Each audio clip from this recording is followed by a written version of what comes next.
Alexandra Eala had just spent 2 months hearing the same questions over and over again. Was the momentum fading? Had the hype arrived too early? Was the pressure finally catching up to her?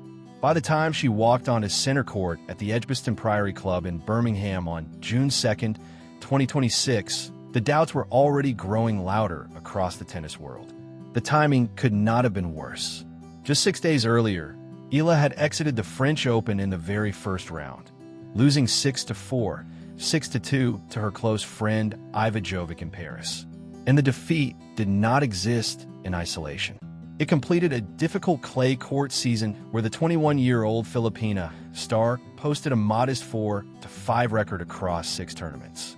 Early exits, frustrating losses, rankings pressure, questions about consistency, questions about whether her explosive game could truly evolve into something stable enough to survive the grind of the WTA Tour.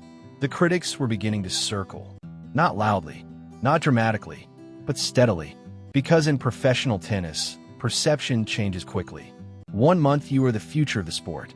The next month people are already searching for flaws. And then Birmingham happened. And for 59 brutal minutes, Alexandra Eala reminded everybody exactly who she is. Priscilla Hon never saw it coming. Nobody inside that stadium did. The Australian entered the match ranked 143rd in the world, carrying years of professional experience and a winning history against Eala herself. This was not supposed to be a walkover. This was supposed to be competitive. Instead, it turned into a demolition, a complete erasure. A warning shot fired directly at the rest of the women's tour, just as the grass court season was beginning. To understand why this performance mattered so much, you first have to understand the road that brought Eala there. Born in the Philippines and developed at the Rafa Nadal Academy in Mallorca, Spain, Alexandra Eala has spent years carrying the weight of being the next big thing in Philippine tennis. Since moving to Spain in 2018, she has trained under one of the most demanding developmental systems in the sport. The Nadal Academy does not create soft players. It creates competitors. Discipline, endurance, tactical awareness, emotional control. Those qualities have shaped Eala's rise through the rankings. But talent alone never guarantees survival at the highest level of professional tennis. Every year, dozens of junior stars arrive with promise. Only a few actually break through, and 2026 was supposed to be Eala's breakthrough season. At first, it looked exactly that way. She opened the year brilliantly in Auckland, reaching the semifinals of the ASB Classic and dominating an exhibition match against Olympic silver medalist Donna Vekic. Her ranking climbed to world number 49, entering the Australian Open, a historic moment for Philippine tennis. Then came the hardcourt swing that truly changed everything. Dubai, Miami, Indian Wells, tournament after tournament, Eala showed flashes of elite-level tennis. She attacked fearlessly. She beat experienced players. She pushed deeper into draws that previously felt unreachable. By March, she had climbed all the way to world number 29, the highest ranking of her career. At that moment, the conversation around her shifted dramatically. She was no longer simply a promising prospect. She was becoming a legitimate force. But the WTA Tour is relentless. Momentum disappears quickly. Defending ranking points becomes its own psychological battle. Players are not simply trying to win new matches. They're trying to protect results from the previous season while carrying growing expectations. And then the clay season arrived. Clay has never naturally suited Eala's game. Her style is explosive, direct, and aggressive. She thrives on pace, early ball striking, and flattening outer ground strokes. Clay slows everything down. It extends rallies. It rewards patience and endurance. The surface exposes impatience. And suddenly, the losses began stacking up. Linz brought a promising opening round victory before a loss to Yelena Ostapenko. Stuttgart ended immediately. Madrid offered little relief. Rome briefly reignited hope with an impressive comeback win over Wang Xinyu, her first meaningful breakthrough on clay at WTA level. But the momentum disappeared again almost immediately afterward. Strasbourg ended early. Then came Roland Garros. Then came Iva Jovic. Then came another first-round exit. By the time Eala left Paris, the statistics looked uncomfortable. 6 clay tournaments. 4 wins. 5 losses. 4 rising stars, perception matters. And suddenly people were beginning to ask dangerous questions. Was the top 30 ranking sustainable? Could she truly adapt across surfaces? Was her aggressive style too one-dimensional? Those doubts followed her directly into Birmingham. But here's what makes elite athletes different. Sometimes they answer criticism slowly through gradual improvement. And sometimes they answer all at once. Alexandra Eala chose the second option. The opening moments against Priscilla Hon immediately felt different. There was urgency in her movement, confidence in her shot selection, clarity in her body language. The first set lasted only 22 minutes. 22. Professional tennis matches at this level are not supposed to look like that. Eala won the opening set 6-0 with an almost frightening level of control. She won 100% of her first serve points. Every service game felt untouchable. Every rally felt tilted entirely in her favor. Hon, a veteran professional with years of tour experience and previous victories over Eala, looked completely overwhelmed by the pace coming off the Filipina's racket. This was not reckless aggression. This was precision aggression. Every shot had purpose. Every point carried intent. The grass court amplified everything Eala does best. Her flat ground strokes stayed low and skidded through the surface. Her serve became sharper and more dangerous. Most importantly, her ability to take the ball early robbed Hon of time to react. That is the hidden cruelty of elite grass court tennis. You're not simply losing points. You're losing time. And when Eala plays with confidence on grass, opponents suddenly feel rushed on every shot. The rivalry history between these two players made the destruction even more surprising. This was their 4th professional meeting. Hon had beaten Eala before.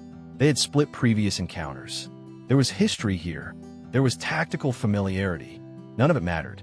By the time the second set reached 5-0, the possibility of a double bagel, a 6-0, 6-0 scoreline, became terrifyingly real. The crowd inside Edgbaston Priory began murmuring every time Hon stepped to the baseline. Could Eala really do this? Could she really erase a professional player completely in under an hour? To Hon's credit, she finally resisted. She broke serve once. She held twice. For a few minutes, the match briefly resembled normal professional tennis again. But Eala never panicked, never tightened, never lost focus. At 5-2, she calmly stepped to the line and served out the match to love. Final score, 6-0, 6-2. Match time, 59 minutes. Total points won, 53 for Eala. Only 27 for honorable, nearly double. That is domination. And perhaps most importantly, it happened immediately after the worst stretch of Eala's season. That is what separates ordinary players from dangerous players. Anybody can perform when confidence is high. The truly elite players respond after disappointment, after criticism, after frustration. Grass court tennis may simply unlock the best version of Alexandra Eala. Because the deeper you analyze her game, the more obvious it becomes why this surface fits her naturally. Clay forces her into longer exchanges. Grass rewards first strike tennis. Clay slows her down. Grass accelerates everything she already does well. She hits through opponents instead of around them. She takes the ball early. She redirects pace aggressively. And unlike many younger players, she already trusts herself on grass. That trust matters enormously. Her previous run to the Eastbourne final proved that last season was not a fluke. Birmingham now reinforced it even further. Suddenly, Wimbledon conversations no longer feel unrealistic, and people inside tennis are beginning to notice. Former world number 4 Greg Rosetsky recently described Eala as a great asset to the WTA Tour, emphasizing not only her talent, but also her impact globally. He specifically predicted she could crack the top 20. That matters, because former top players recognize certain patterns when they see them. They recognize timing, confidence, trajectory, and most importantly, they recognize when a player's game naturally fits the biggest stages. Eala's fan support also continues growing at astonishing speed. Wherever she plays now, Filipino fans arrive in huge numbers. Birmingham was no exception. During her post-match interview, she made a point of directly acknowledging the Filipino supporters who had traveled to England to watch her. That connection matters deeply to her, and it fuels something emotionally powerful every time she steps on court. But now comes the bigger question. If Alex Eala can produce this level immediately on grass, what exactly does that mean for Wimbledon? Because the timing of this performance could not be more significant. The grass season is short. Momentum builds quickly. Confidence carries enormous value. And suddenly, Eala looks refreshed, dangerous, and perfectly suited for the surface. Her next opponents in Birmingham will present much tougher challenges. Experienced players like Greet Minnen or Elena Kariva will force her into more difficult tactical situations. But that opening performance changed perception instantly. The doubts from Clay's season suddenly feel distant. The rankings pressure suddenly feels smaller. And the women's tour has now been reminded that Alexandra Eala remains one of the most explosive young players in the sport. This was not simply a first-round win. This was a reset, a warning, a turning point. Alex Eala arrived in Birmingham carrying frustration, criticism, and a lingering disappointment of Roland Garros. 59 minutes later, she walked off center court looking like one of the most dangerous grass court players in women's tennis. And now the real excitement begins. Because if this performance was only the beginning of her grass court season, then Wimbledon may be about to witness something very special.